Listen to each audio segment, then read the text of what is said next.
just like that, the streak of sunshine's over, huh? I don't think it's gonna stop raining by the looks of it anyways.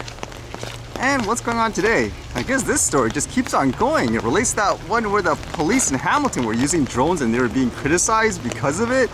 And now I guess here the Canadian Civil Liberties Association is going after them too. This one says CCLA to Hamilton Police, cease and desist drone program. The Canadian Civil Liberties Association is demanding Hamilton Police Service immediately suspend their drone program. The call follows a recent report of the Hamilton Police urging the expansion of the remotely piloted aerial system program. The Hamilton Police do not need more tools to invade the privacy of Hamiltonians, said Daniel Kanikoff, Interim Director, Privacy, Technology and Surveillance. HPS uses drones for criminal investigations and for monitoring large-scale events. Drones stand to capture more images of individuals at or near crime scenes than is relevant, and drones hovering above large-scale events can chill protests and freedom of expression. We don't know whether the HPS addressed these issues in the privacy impact assessment they conducted on their drone program or in the privacy-related documents they reviewed ahead of the deployment. But HPS's drone program has operated without consultation with the public, the Ontario Privacy Commissioner's Office, or the marginalized communities that stand to suffer the most from increased aerial surveillance. And notably, the PIA doesn't prevent the arming of drones with weapons or facial recognition software, leaving the technology open to abuse and misuse, concluded Kanikoff. Wow, that's pretty harsh. Basically implying that the police can start putting weapons and stuff on these things too. And with that, they're telling the police to cease and desist the use of the drones and all that. Kind of interesting too, because a lot of the talking points are the exact same stuff that people use, I guess, to stop or fearmonger, to say, a recreational operator. So kind of interesting to see how they respond to it afterwards and whether or not there's any contradictions where they say, oh no, that excuse is not gonna work for a recreational person, but for some reason it's okay for them all of a sudden. So let's see what happens here, I guess. But again, it seems like it's been an issue that keeps on, I guess, coming up. And this was an interesting read. It came a lot faster than I thought. You read that story before where that ChatGPT apparently gave a lawyer, I guess, inaccurate information or just blatantly lied for whatever reason about cases that weren't real. How about this one where someone's actually suing, I guess, the company for defamation? This one says, OpenAI faces defamation suit over ChatGPT completely fabricated another lawsuit. Armed America Radio touts one of its hosts, Mark Walters, as the loudest voice in America fighting for gun rights. Now it appears that Walters' prominent commentary on gun rights and the Second Amendment Foundation, a gun rights nonprofit that gave him a Distinguished Service Award in 2017, has led generative AI chatbot ChatGPT to wrongly connect dots and make false and allegedly malicious statements about the radio host. That includes generating potentially libelous statements that Walters was once SAF's chief financial officer and treasurer, and that he was accused of embezzling funds and defrauding SAF. Now, Walters is suing ChatGPT owner OpenAI in a Georgia state court for unspecified monetary damages in what's likely the first defamation lawsuit resulting from ChatGPT's so-called hallucinations, where the chatbot completely fabricates information. So it's kind of interesting to think about too. Will people be able to actually sue, I guess, these quote chatbots? It says the misinformation was first uncovered by journalist Fred Rail, who asked ChatGPT to summarize a complaint that SAF filed in federal court. That SAF complaint actually accused Washington Attorney General Robert Ferguson of misuse of legal process to pursue private vendettas and stamp out dissent. Walters was never a party in that case or even mentioned in the suit, but ChatGPT disregarded that and all the actual facts of the case when prompted to summarize it. Walters' complaint said, instead it generated a wholly inaccurate response to Rail's prompt, falsely claiming that the case was filed against Walters for embezzlement that never happened while serving an SAF post that he never held. Makes you wonder, how did it come out to this conclusion? My only assumption is just based on the database of information that this thing deems, I guess, as reliable, it came out with a conclusion that way, and that could be dangerous as well, because if you only, I guess, look at one source all the time, they have this bias where they always want to attack certain people and all that, jump to conclusions, for example, saying, aha, here's the proof I need when it's not even true. I guess that's what happens here, huh?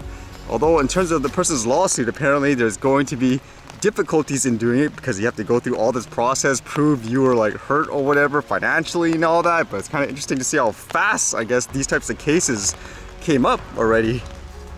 And in terms of information, I thought this was kind of interesting because with all the wildfire smoke and stuff happening east in Canada, a lot of people are saying, for example, oh, what caused it? Is it just natural? Whereas some people are arguing, no, it's not natural. Because this video was apparently going around. It shows like this, what, helicopter basically intentionally lighting fires, I guess, around the service area. And I was trying to look at where did this come from. Apparently it's from here in BC, not in the east. It's this one here, as I read this post at first, wondering, hey, what's going on? As it says here, the BC Wildfire Service, taking advantage of current conditions, conducted a planned ignition on the Donny Creek wildfire, extending over 30 kilometers and burning around 10,000 HA, solidifying containment lines and limiting further growth to the south. So again, this is, I believe, is kind of something that was done before, and they just used this video again to, I guess, advertise what they're doing. But it seems like a lot of people are using this to say, this is what's happening in the east. Like these helicopters are going around and purposely, I guess, igniting a lot of the forest and all that. It's kind of interesting too, because a lot of people showed things like satellite images saying, hey, this isn't natural. Like all of a sudden the way the smoke's built up just randomly from like one place to another, all of a sudden at the same time. I know there's been more stories too, where people are just intentionally starting fires. I don't know why.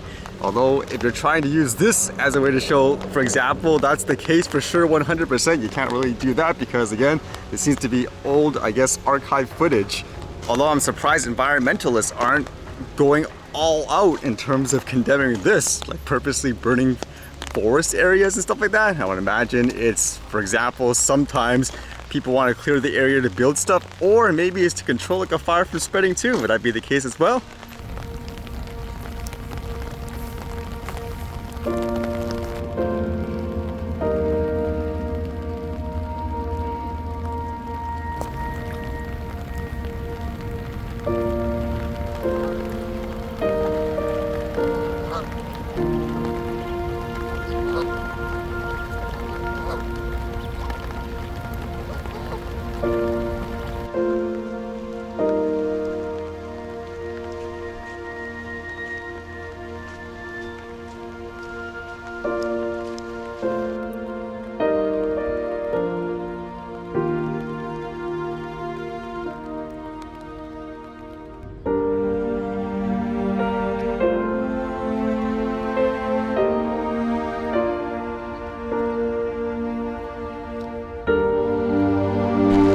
I guess the rain isn't stopping, huh? I'm actually getting kind of close in terms of trying to do that other stuff that I wanted to test out too.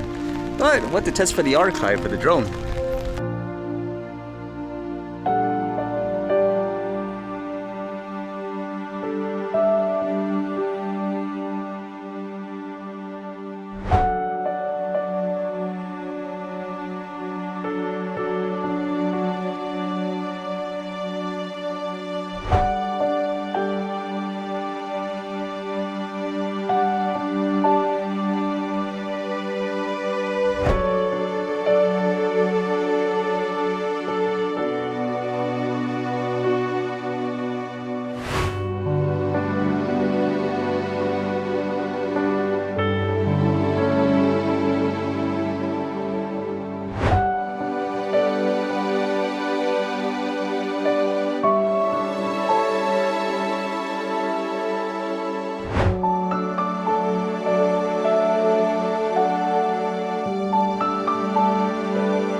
Alright, see you guys later.